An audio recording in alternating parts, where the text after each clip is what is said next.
Start now. Yes. ऐकू येतो सरांना आवाज? हो येतोय. ठीक आहे. Okay. Today morning we are renovating.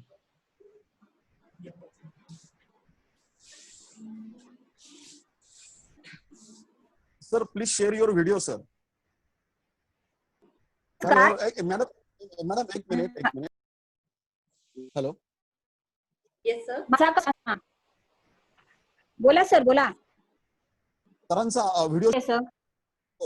Okay, sorry participants, very sorry.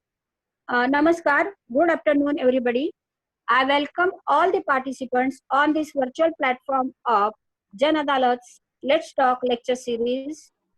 Today we have 54th session on this platform and we have got opportunity to hear Advocate Vinay Navre sir, who is guiding us about inherent power of the court under CRPC, CPC and CRPC. So without wasting our time, I would like to request to our Jan Adalat's President, Advocate Sagar Navse sir, to do warm welcome of our today's guest. But before that, I would like to give some instruction. After 40 minutes, this session will be 40 minutes, but now we have wasted our 26 minutes. So we have only 15 minutes in our hand for this session. After 15 minutes, this session will be disconnected. So after 15 minutes, we have to join again by using same link. And please keep your audio and video mute so it will not disturb for our speaker and for us also. Thank you. Over to Sagar sir.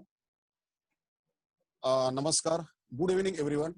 Today, Jan Adalat conducting its 54th lecture. We are very happy to announce that tomorrow we will have 55th lecture for conclude session, which will be delivered by Honorable Former Justice Abhayji Thipse Sahib. Today we have eminent lawyer, renowned lawyer, senior advocate Vinayji Navre sir, who is practicing at Supreme Court. Sir, I am thankful to you that you have spared time for this for this virtual platform, sir. I welcome you on behalf of Jan Adalat. I also welcome all participants on behalf of Jan Adalat.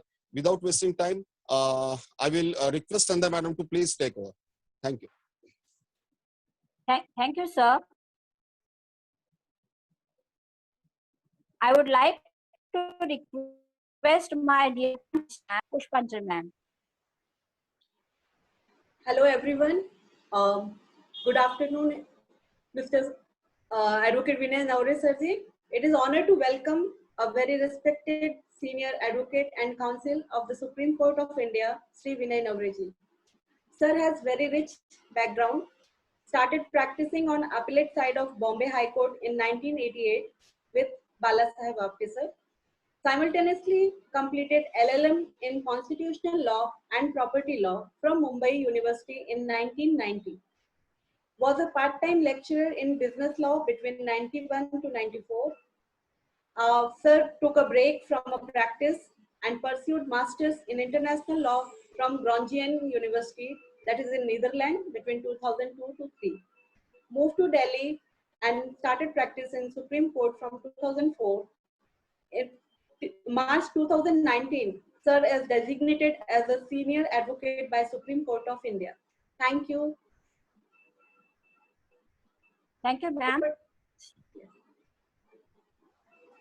Sir, you may start now. There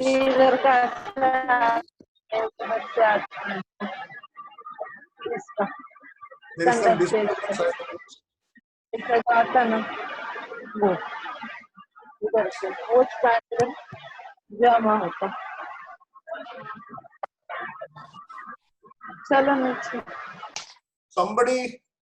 Somebody needs to mute the mic. I'm able to. I'm hearing something, some noisy, some conversation. Pushpanjali, are you able to hear me? Yes. Yes. Sir, I muted all. Okay. No, but I must understand whether I am audible or not. Am I audible? Yes. Yes, Yes. yes, sir, you are audible. Yes. Yes. First of all, let me congratulate the entire team of Sagar, Sandhya, Pushpanjali and others who have been organizing all these lectures for all these 53 days, and this is the 54th day I am told. I also congratulate the members and the advocates who have been associated with Jana Adalat, who have been actively participating in these webinars. I also thank the organizers for giving me this opportunity. The topic that I have chosen today is the inherent powers of the court under CPC and CRPC. Before we go into the provisions, the relevant provisions of the CPC and CRPC, we need to understand what is inherent power of a court. By concept, what is the meaning of inherent power of the court? Inherent power is something that is derived by anybody or the court in this case because of its own sheer existence. If it has to exist, it has to have all such powers which are necessary for effectively discharging its powers, duties, role as a court. And everything that is necessary for discharge of its duties or functions as a court is supposed to be part of the inherent powers of the court. Inherent powers is also sometimes described as incidental powers, sometimes described as the ancillary powers, implied powers, but according to the inherent powers, the word itself has a very wide connotation, and therefore I prefer to use the inherent powers, which is also the word used by the both provisions of the CPC. Those two sections we are well aware of, section 151 of the CPC and section 482 of the CRPC.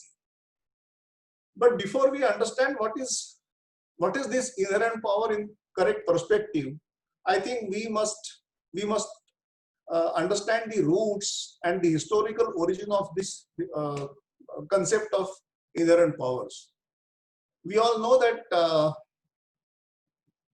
our legal system today is substantially based on the English law, English legal system, and therefore we have practically continued with the same concepts, same foundation on which the courts in England have functioned for centuries. The king was supposed to be sovereign in England, and king in the sense the head of the state. And that head of the state together constituted three different wings of the state. One was the legislative wing, the executive wing, and the judicial wing. So judiciary was one of the attributes of that sovereign power, which was represented by one entity, and that is the king. But this is the origin, this is the beginning of the functioning of the courts as a part of that sovereign entity. But the real nature of the width of the power of the court, inherent powers of the court, can be understood from a very glaring example that was experienced by England sometime in 1649. In 1649, Charles I, the king, was ruling England, and there was a stiff conflict between the king and the people. There was a background of English Civil War, and the allegation was that the king had misused his power for his own purposes and at the cost of the people. And therefore the King of England, this is something unimaginable for our system here today, but the king was tried for treason and many other serious offenses. And the king questioned the very authority of the court to try him. The king was of the view that he is I will use the exact word which is used by the king in those proceedings of 1649. He had the authority to rule due to divine right of the kings given to him by God. And therefore, the maxim that we may have heard of, king can do no wrong, applies. And therefore, I am, to put it in not so good words, I am law unto myself, and therefore nobody can try me. This was the contention. In a way, king had questioned the jurisdiction of the court to try the king. And the court, what is observed by the court in those proceedings is something equally important. The court challenged the doctrine of sovereignty, immunity, and ruled that King of England was not a person, but the office whose occupant was entrusted with the limited power to govern by, this is important, limited power to govern by and according to the laws of the England and not otherwise. So the court ruled that sorry, there is nothing like sovereign immunity, and the court has a power because king is bound to function strictly in accordance with law and not otherwise. And you may be surprised to actually know this, that in that trial, the King Charles I was held to be guilty of treason and ultimately he was executed. This is the background. The power of the court, the width of the power of the court is as big as this because it is one of the attributes of sovereign state. There is one more instance which occurred in United States and it is very recent of 1990. That also is interesting to understand the nature of width of these inherent powers of the court. That case is popularly known as, although it was not actually, it did not reach the courts in the sense it did not result in any adjudication by the court, but it started with the proceeding. But the conflict arose because that was the case of Wachtler versus Cuomo. Cuomo was the governor of New York and Wachtler was the judge of the highest court of state of New York. And it is in this background, the practice was that the courts will propose the budget for themselves. And the governor started cutting the budget proposed by the court. And from 82 they started, and ultimately in 1990, the court said that you can't cut our budget. And therefore, the conflict between the court and the governor started. The court took a position that we have a power to direct, to sanction the budget as we demand, because that is inherent powers that we enjoy and that is necessary for the very existence of our institution. If we have to function as a court, if we have to discharge our powers as a court, we need to have incidental powers which will be necessary for actual enjoyment of or actual availment of those powers. And this is how ultimately the Superior Court in United States persuaded both the sides to negotiate and settle it. But what was claimed by the judge, the chief judge there, Wachtler, was that our power includes to decide what should be our budget, and we can tell the governor, tell the state, the executive, sanction this, because without that budget, we can't discharge our power. So wide is the power of the inherent power of the court. And this is the background.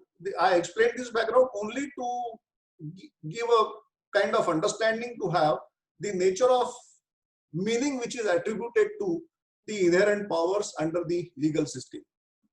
Now, we will come to the specific provision with which we are concerned with.